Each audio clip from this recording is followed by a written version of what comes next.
It's like get this. Punching.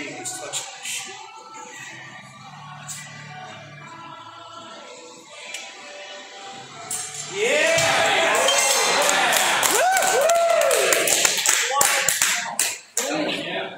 This is all I've been training for.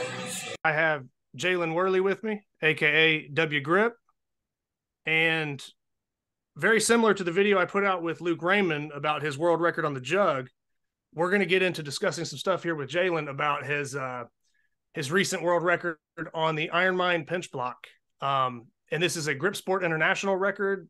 This lift took place during this year's King Kong. And yeah, I guess I'll kind of let you maybe start off with it. But yeah, just announcing that was the record. The lift was 120.78 pounds. So almost 121 pounds on a 3-inch pinch block, and specifically the Ironmind pinch block. So yeah, that's a insane number. There's some equipment that's kind of newer, you know, in grip. Sometimes new equipment pops up and stuff like that. But the Ironmind block has been around. It has been the block for probably over a decade. You know, it's been around. And some of the best, strongest grips in the world have gotten their hands on that thing repeatedly. And you have the biggest lift on it. So yeah, just give us your thoughts on that. Sure. Well, it's kind of funny because we were just going over the number before we hit record on this thing, right? And I pulled up the Grip Sports site to look at the record just to make sure we had the number right. Eric actually updated to 121.03. So I guess that's the act. So I literally checked right when you hit record. So that's hilarious. Okay. 121.03. But yeah, anyway, just make sure we have the number right for your show here. Absolutely. Thanks for saying what you said. It's really this was crazy for me to pull this off. You know, where to even start? So my first grip competition was back in February of 2023 with Steve Millard up in Carbondale. And one of the events was the 2-inch Saxon bar. And I had never touched one. I bought the 2-inch napalm blocks to try to train with, but you know, it's not the same as the bar, right? So I lifted, I think I got like I can't remember what I lifted. Anyway, it was like one of the lowest lifts. This is the first time I'd done it. And Steve pulled a big weight. Colton Storm pulled a huge weight. I think like a top 5 weight. And I just remember feeling like, okay, I don't like the way this feels. This is not going to happen again. And because all I had been doing was training grippers.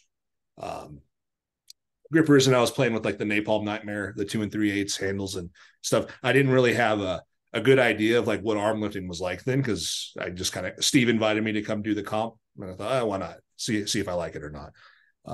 I did, obviously. But anyway, I decided, okay, that's not going to happen again. I got to fix this, you know, pinch, because my thick bar was okay for where I was. The grippers were good. And I just started training pinch and learning everything I could about pinch. And I remember when I went to Ironmind to look at what they had for tools on their website, there was a picture of Hari Talonen pulling the big, like 117-pound Ironmind record, you know, to lockout. And I just remember seeing that picture. And I was like, holy fuck, like, how do you even manage that? Yeah. And here we are. And I mean, I didn't do a full lockout. It was a 6-inch lift, but you know, I got a number up there and I'm at the top of the leaderboard. Like, it's surreal. It's strange to me, but you know, I put in work from basically like March till now. All I did was really focus on pinch. I had my gripper run, but I could train pinch and grippers together. It doesn't really interfere. So, you know, I was just grinding the pinch, and now here we are with this big number. And, you know, I couldn't be more happy with it. It all just kind of aligned and came together. I was training on the pinch block, the Ironmind block, before I even knew it was going to be a King Kong implement. Before I even knew I was going to do King Kong, you know, I was just using it because I liked it. I like the wider pinch. It's good for my hands. So I've just been grinding away at the thing, and then it gets announced it's one of the implements this year. Well, that's convenient. And it all just worked out and aligned the way it needed to. And now, you know, I've got a big record on a well contested implement, and feels pretty good. Yeah, I was going to say, well contested is a good way to put it. It's kind of like Little Bighorn or something. It's one of those that it's made its runs. It's been held in several competitions over multiple comps, multiple years. So you get a large sample size. It's not like there's only like, oh, I hold the record, but like only 20 people have ever done it. It's like, no, there's a lot of people that have been lifting on this.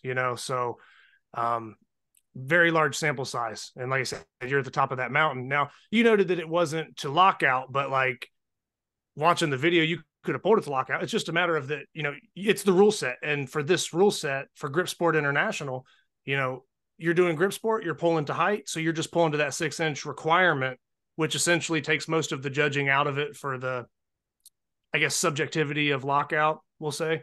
But yeah, I don't think that I know you didn't mean it that way, but I don't want anybody to like undermine the feat or act like it is less than because, oh, it's a partial lift or something. It's like, Sure. Just try to break 121 pounds off the ground in almost any pinch lift with single hand. It's a ridiculous number, man, and really strong. So I just want to make sure that, people understand that, it's not like, I guess with some of these grip pull to heights, yes, we could say 6 inches partial, but sometimes 6 inches almost like lockout for some people too. I mean, they're almost pulling through the bar and they're still almost locking it out. They're not getting a down call, but the range of motion is very similar. It's not like taking somebody and they're doing a deficit deadlift and then they're doing a rack pull and they're getting like some ridiculous difference or huge change in, I guess, the range of motion. So that's my opinion at least. But yeah, I just don't want anybody thinking the feet is like less than like what it is because it was pulled to height. Yeah, I appreciate that. And I think, I mean, I think anybody who's, you don't even have to have competed. Just anybody who's worked out with these things, I think you understand. Like, I probably could have locked it out. Like watching the video back, my adrenaline was just going because I opened it 100 and then 100 felt like nothing. The Steve's equipment is seasoned so well. So like in the gym here at my house, my block is pretty slick because it's kind of new because I just bought it back in March or whatever. So, Steve's has years of use on it. And so I know like when I go to his competitions, I can expect to add some weight because of that, right? Because I can get a better grip. But, I was locking out 105 in the basement with the slick block. So I knew, okay, a 6-inch lift, a better season, like I have a shot of doing something big with this. And so 4 weeks out, I pulled 105 and kind of stood there with it for a minute. And that's when I thought, okay, I'm going to do something crazy with this. And, no one, I'm not knocking anybody at the venue, but no one seemed to believe me. It's funny. This is when you first showed up? Yeah. Like at the comp. And I remember we did, the first event was Crusher. And then we get to the block and it's like, I don't know, we're like getting to like high 90s and I haven't even opened yet. And Steve like is kind of like, could you open, and I'm like, I know what I'm doing, but it's like, if it make you feel better. So I did like a warm-up lift at like 92 just to like calm him because I could tell he was sweating it a little bit. He didn't want me to like set the bar so high that I don't even get on the board. Right. And I appreciate the concern. And you have unlimited attempts for last man standing. So it's like you don't have any attempts to really save. It's not going to hurt you, so I could see what he's thinking there. Yeah. So I don't know if for me it was a warm-up lift. It may have counted as my opening, but anyway, I went and I pulled it and it was just, I looked at him and I was like, oh my God, Steve. Like, because it felt like nothing. So it's like 92 with my left hand feels like nothing. This is going to be a special day. And so I did 100 and then I went for 110. I did 115. Then I did the 120, the 121 or whatever the number is now. Yeah. And I tried an attempt at 125, but I was spent at that point. So if I hadn't done the lifts prior, I think I could have got 125. We'll never know. And I'm happy with the number that I got, but that's kind of, I guess it's like, you see the number, you see the record, but you don't really know like how it went unless you were there. So that was just to kind of detail how it progressed. It wasn't like I just walked up and did my only rep was the 121. I had 3 lifts prior to it. And it felt amazing. It was a fun day, and it was cool to share that with so many strong people. Jesse Hagedorn was there, Steve was there, Sarah Chapelot was there, Michael Rogalski was there. Mm-hmm. A lot of great people. So it was cool to do that with those people. Well, and that's what I was going to bring up was that's kind of, and we've mentioned Steve before and kind of gave him some, gave him some credit during your interview back like episode 7, I believe it was. But yeah, to be able to do that, I don't want to like, technically you're in that boat where you're like, okay, you are the new guy, but you're not really the new guy, like you're not lifting new guy weights, but you are still kind of like your first year of competing. So I think it's also cool that, not only did you pull the record or did you have that confidence in what you set out to execute, but you did it at a venue that had tons of experienced veterans there, from Steve running it to Sarah, who's won, the Queen of Kong or whatever, the female side of King Kong, multiple times now, and won this year. So it's like you said, Mike Rogalski, super strong. There's just a lot of different people that, those are household names that have been around forever. So to kind of step up and like hold the record in a room full of like, okay, they've witnessed it. Mm-hmm. You did the justice of like, going through and making sure that like everything was documented, 100% from multiple angles. Yep. Like, we won't get into the controversial stuff for King Kong, but unlike other people that are trying to claim records, you did it legitimately the right way, proper technique, proper everything, footage in a room full of, people that pretty much, even if you didn't have video of it, just knowing those names that were in the room to witness it, no one would question it. So, like I said, I think it's just, it just makes it that much better for me, at least. Yeah. And it, having all the veteran experience in the room, it gives you that confidence too, when you're lifting, because that everything's set up the right way. Like, I don't have to be worried about, are the camera set up right? Does Steve know what he's doing? Is the weight right? Has it been weighed properly?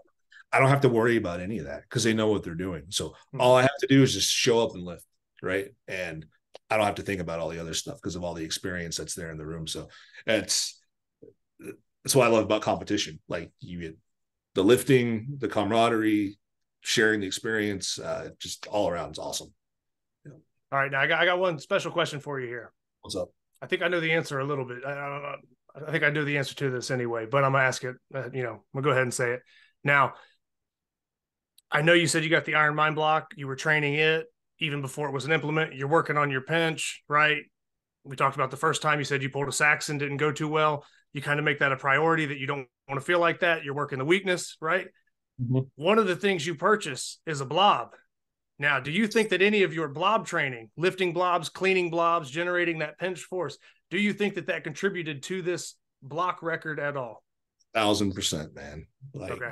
Yeah, definitely. That is such a hard lift, especially with the blobs that I have, because I jumped into the deep end with those things a little bit.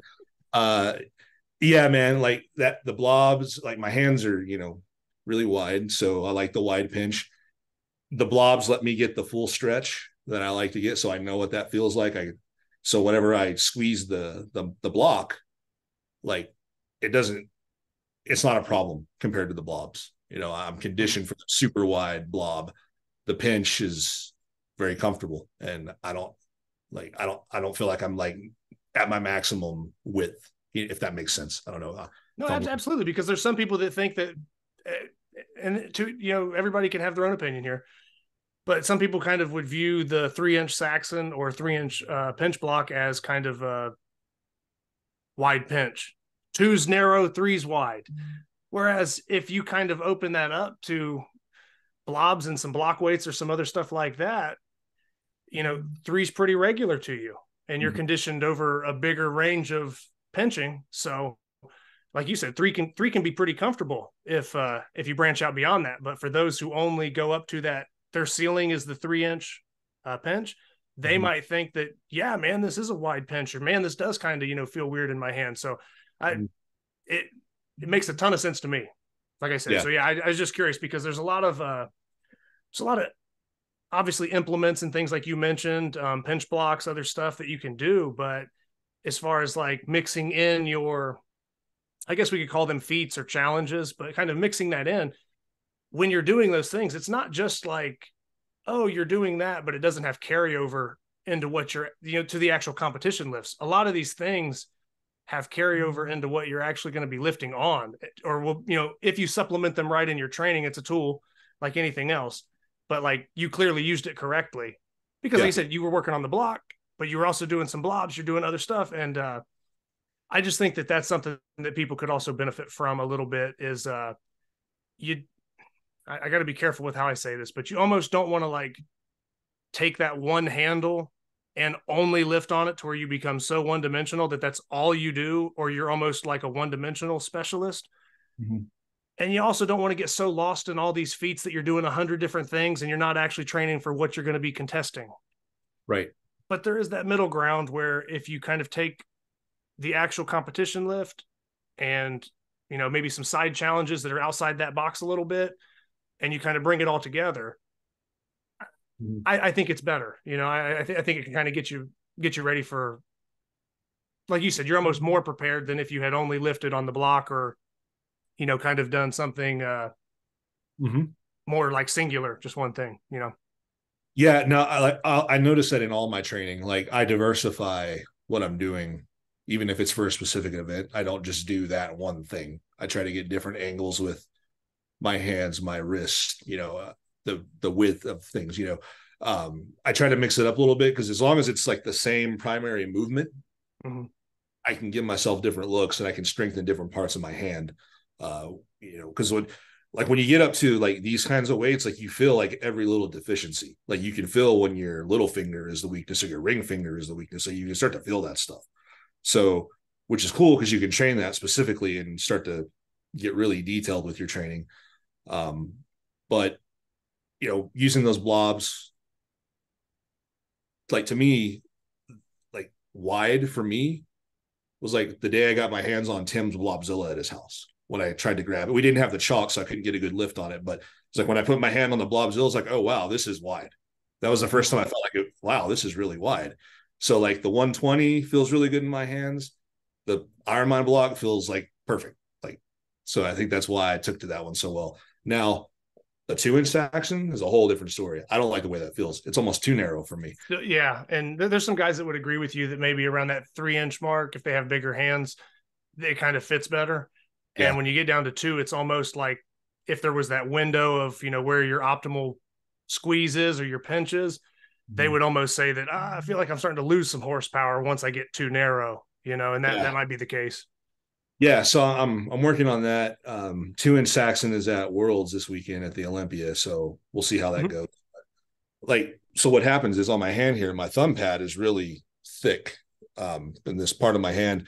This is not small, but compared, this is much larger. So I can't get all of the real estate of my hand like on the 2-inch Saxon. There's like a gap that I can't get, so I lose like that extra friction. So gotcha.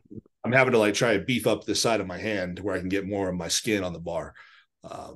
So that's something I'm working on. We'll see how it goes. But I prefer the wider pinch than the narrow.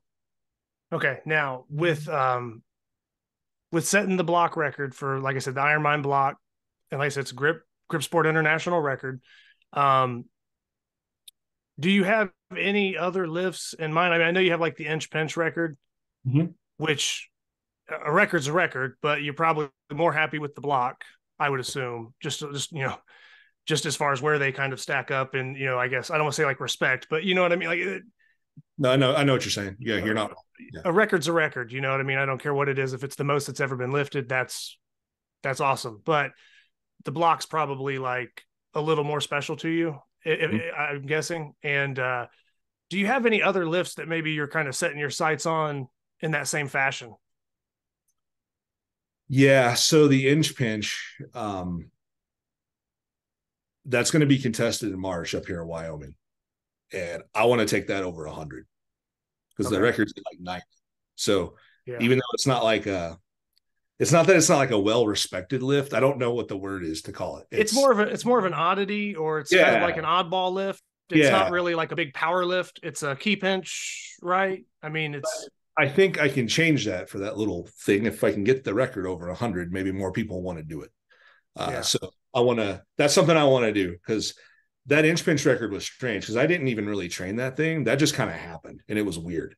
Because I just kept pulling, and like I got to like 80 something pounds with my offhand. And then I was like, okay, well, I haven't even used my right hand, which is stronger for the key pinch. And then got the record on it, totally unexpected. So now I'm going to work on that to get that over 100. And I'm actually going to race Ben Helms to see who can get there first. So that's going to be fun. That'd be good. Now, is this first in competition? I'm guessing, like first to actually land it in competition. We're just going to do first 100 on Instagram. Okay. So just whoever pulls the lift off. Gotcha. Just friendly competition, motivate each other, and see what happens. That's a good matchup. So that'll be fun. So I didn't quite answer your question directly. I will, but I just wanted to call out that I am going to. I want to extend that and get that over 100. I think that'd be really cool to do that. And I have a long time to do it, so I don't think it'll be a problem. And I like training that thing. It's a fun little implement. So I like that one. Other ones that I've thought about going after, I got to be careful with what I say, because I don't want to talk myself in the corner, but that's all good. I proved to myself what I can do with one hand on that block. If I can get my wrists stronger and I can get my left hand up to snuff with it, give me a couple of years, and I think I can take the 3-inch Saxon record. Okay. Yeah. That would be really cool to have that one, because absolutely. That's a big lift, and there's the names that are at the top of that list. Like, I want to be up there with those names. So, we'll see what happens. It's going to take some time. I got a lot of work to do, but it'll take a little time. But you already have. I mean, for somebody that's just starting off, I mean, what did you pull at heavy hands? 240 something? It was like, I got like 240 almost there. I got 236, I think is what I got. Okay. I thought you lifted like mid 240s or something, but I'm like, yeah, I mean, that's just like starting off, imagine with some more time and some dedicated training to it. It's like any of these other things that you've kind of been tackling. I think that number will shoot up, and I don't think it's far-fetched to see you in that mix at all. I think that would be something I'd look forward to seeing, so. Yeah. So we're going to work on it. I've identified like my wrists aren't weak. It's what's limiting me right now. So I think if I can get my wrists stronger, I can get more leverage on the bar and keep my fingers. I can keep my fingers out from under it. You know what I mean? Like, and get more friction on it. Then I can start to pull bigger numbers on that thing. So I'm working hard on that. And then I'm also going to shift my focus to the thick bar, the rolling handles, because I need to get that up. That's what really kept me out of the top 10 at the King Kong. My crusher had been better. I got 100 kilograms, but I fouled on the lift, and my hand was a little too far off center. Steve said I was touching the frame, which is fair. I'm not salty about it. It's what happened, but having that 100 kilograms instead of the 95 that I got, that would have really helped me in the standings. So, every little thing matters at comp, and I really realize that now. So I got to put more time into the thick bar. Not going to stop training pinch, but I've got to kind of shift focus a little bit and change priorities up.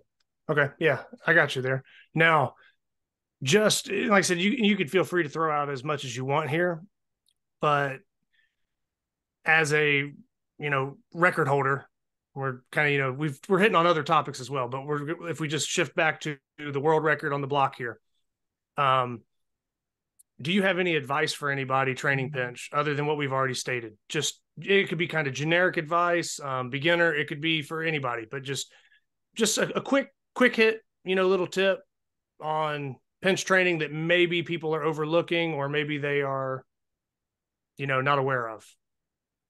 Yeah, this is going to sound really basic and really strange, I think, maybe, but to a new person, I think it could really be like a light bulb that goes off. So when your pinch lifts they're a lot more technical than they look. I'll say that. Hand placement is very important. Watch videos of really strong people, how they do it, and see where they put their hands and their fingers. But what I'll say is make sure you are actively squeezing with every finger. Like it's a really simple thing to say, but I realized after about a month or two of working on that block, I was only squeezing with like this, and I wasn't using these at all. So if you're having trouble with pinch, really make like the mind muscle connection with your fingers when you're squeezing, and make sure you're giving every finger like the full squeeze. Okay, I think that's good. Yeah, I think that would help some people because I didn't know it off the bat. So yeah, and there's sometimes you're doing something, but you might not be aware of it. Like you said, you might be lifting, you think you're squeezing everything, but then it's like, wait a minute, like someone might be watching you and be like, you're not even like activating half your hand right now. What are you doing? So I think that's a good tip. So yeah, like I said, while we have time with somebody that's setting a record or doing something like that, it's like, hey, that's what most people usually get on me about with the show. Sometimes they'll be like, ask them what they do for training, or ask them what their training's like. I'm like, man, some of these people don't want to just, sit here and map out their whole training plan or their whole thing. And it might be so much different than what you would need at home. But like a quick hit tip like that, that's kind of universal and pretty much exactly what I was kind of looking for there. Just something to, I don't know, just kind of give people. And, like I said, if someone's already doing it, cool, then you're already on the right track. If you're not, then okay, it's a light bulb for you, and you can start, kind of thinking a little bit more about what you're doing when you're pinching or really any lift, just activating every part of your hand to your body, lat, back, just generating tension in general. But yeah, man, do you have anything else to kind of add to that? Like I said, I know we've touched on some other subjects, but like I said, I'm really just highlighting the fact that you broke a record, and it's it's kind of a well-known grip lift. So I wanted to make sure that it got its, proper like credit and everything. And that, we kind of put some stuff out about it, and just wanted to give you time to kind of speak on it and talk about the journey up to it. And and then just anything else you have to add at all. Yeah, I think I'll add one more thing as just a training tip, advice is I never got to a point where I was like training the pinch block 3 times a week. Like just because I got a huge record on it, I don't want anyone to think like you have to just like lift it every day. There was like periods where almost like maybe 2 or 3 weeks I didn't touch it because I was doing something else. And then I'd come back to it and I'd have 5 pounds on it that I didn't have those 2 weeks prior. Yeah. So make it a priority, but also if your training interest is kind of like maybe you're tired of lifting the thing, take a little break from it. Like it's always going to be there. And unless you step away from it for like 3 weeks, 4 weeks, like you're not going to lose any strength. That's just your body holds on to strength longer than that. So, don't feel like you have to train it every day or like squeeze on it every day. It's not the case. Just it kind of goes back to the carryover. Yeah.